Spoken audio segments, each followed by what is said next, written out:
आइए हम नई शुरुआत करें।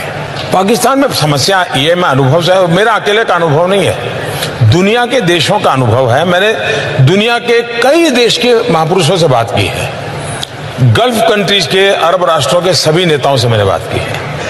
मैंने अमेरिका, चाइना, रशिया, उन सब से भी बात की है। एक बात ज्यादातर उभर करके आती है कि भाई आघात करोगे तो किससे करोगे? आर्मी से करोगे, आईएसआई से करोगे कि इलेक्टेड बॉडी से करोगे? बोले पता ही नहीं चलता वो देश कौन चलाता है। तो ये सबसे बड़ी समस्या है, पहले वो अपनी ये समस्या सुलझा दें।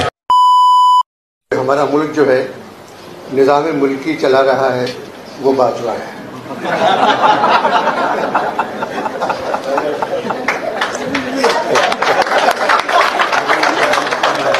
तो अब ये कि नई चैनल क्यों बंद हो गई, तारीफ की दिखाई देना नजर भी जा रहा है, वही बाजवा है। तो मतलब इसमें भाजपा साहब भी यहाँ के